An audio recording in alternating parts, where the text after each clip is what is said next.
In a lot of states, you're starting to see it says bioengineered product. That's what genetically modified means. And what's really important to understand, because they're always doing these side-by-side analysis, and most of the time the studies that are being done are done by the companies that are actually making the genetically modified foods. Exactly. And so it's biased. There's no way you're going to get, biased. that reminds me of a TV show I saw called Dope Sick. Okay. Where the company that was producing what is it called? It's a painkiller, Oxycontin, right? Okay. Oxycodone.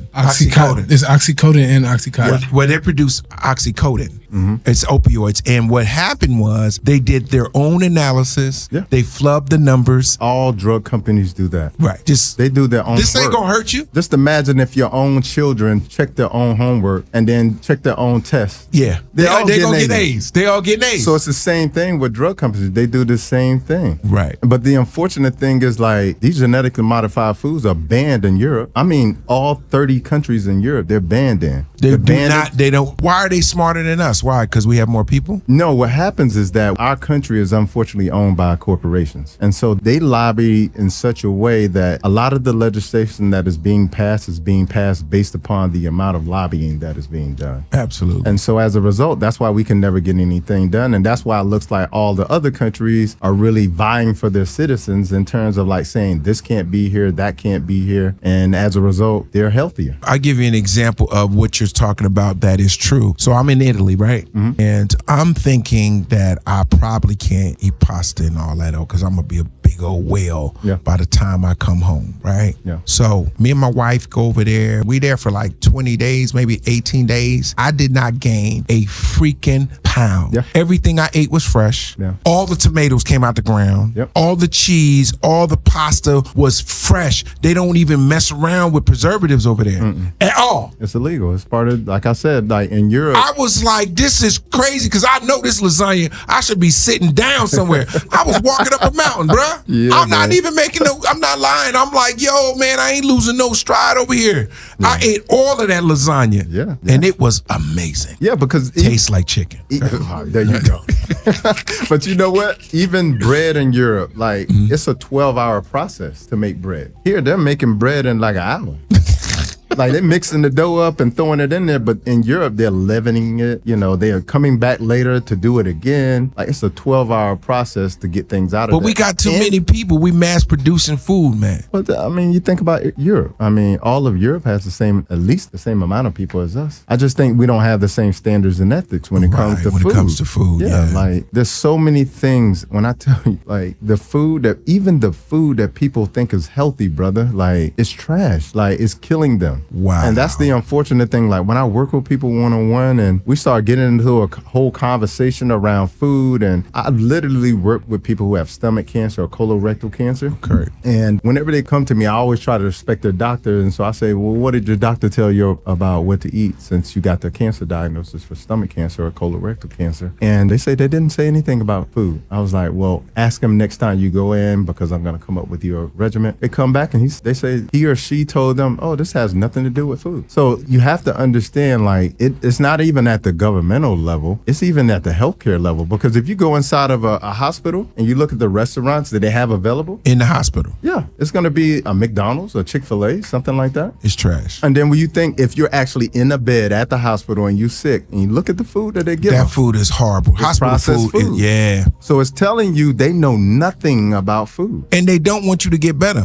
Here's per my se. thing. You know what I think, brother? I just think it's ignorance. I think when you ask your doctor about food, you're not even Googling, because you'll probably get at least 50-50 information with Google. Both ways. But you have to understand, like, when we go to school, like, most doctors do not have to take a nutrition course. And even if they did, the nutrition that they teach us is inadequate. It's not enough. It's the food pyramid. It's telling us to eat milk. You know, like, you never see a got milk commercial anymore because it's illegal, because it's not good it doesn't do a body good. Milk is Somebody told me this. I was like, oh my God. They said that milk is so bad for us. It just creates mucus in our bodies. Yeah, because you got to think, Jesus. like, milk comes from a 1,500-pound cow. Right. And that milk is only there when the cow is having a baby, okay? So it's only for the baby calf. That milk is designed to take that 200-pound calf that just came out of the womb and make it 1,000 pounds in a year. Right. So there's all kind of hormones in there to do that. I'm saying natural hormones. Absolutely. Not Before we put our stuff on it. Before they even inject it with the hormones to make it even bigger. So you have to understand, like, there's no animals out there in the world, no other mammal that drinks another mammal's milk. That's the first thing. And there's no other mammal out there in the world that drinks milk after infancy. That's facts. So, like, it's not a good food for us. I mean, it's not a good food for us first because we're not a cow, but it's not a good food for us because it's got hormones, and most women and men have issues with hormones today. Yeah. Wow, that's deep. That's deep. Dr. Bobby dropping some knowledge here today on Top Billing. Bobby, I got to ask you this because I'm thinking of the minds of most people. They get a little nervous about eating healthy. Okay. They get like, oh my God, I can't do it. Can you give us maybe a simple and easy way to start changing? Because most people shut down on you when you say healthy. Yeah, eating. for sure. So what would be let's say I'm your cousin, I come over your house and I'm so anti-health. Give me one or two things that I could start doing to help my body. I tell people the first advice I give them is to add before they subtract. And what that means is start adding in some healthy foods. Okay. So more vegetables on the plate, more fruits in the morning. Okay. Add in a smoothie here and there before you start subtracting, because once you start taking away certain foods, it's literally like having a funeral. Yeah, boy. Yeah. That's like a super diet. The drop off is crazy. Yeah. So like that's the first thing I tell people. The other thing I think is really important is like have fun with it. Like find some really cool restaurants to go out to. Invite your friends out with you and say, listen, this is what we're gonna go try. Make some recipes. Like I said, I got recipe books on my I gotta get your book, man. Yeah, so like, I gotta get some good recipes. Like I'll tell you that, I know there's some recipes out there where they be like vegans be eating ice and calling it a real meal.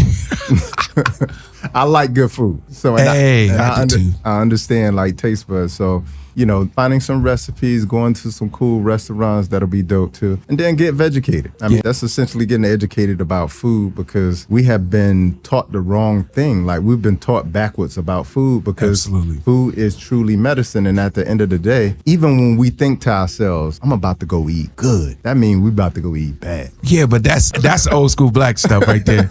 Man, I'm about to get down. Exactly. Oh, I got me a steak on the grill. I got some pig feet. Exactly. I got me some sausage. So one of my foods that I just love, I'm not really a bacon dude. Good. I'm not. But a sausage every now and then, boy. Just the smell of the sausage with the eggs, and then you got some grits right there. Man, that's good. And a biscuit. Okay. That tastes like chicken. Now, what's funny is I knew I was gonna get it with that. This is real. You can check this out for yourself. All right, go. The governing body that determines what isn't cancerous, the IARC. They have grouped sausages, deli meat, bacon, any type of processed meat as a level 1 carcinogen. Now, let me help you understand what that means. Oh, Lord. That means that group of foods is in the same category with cigarettes, asbestos, and plutonium. I'm not joking. You can look this up on the website.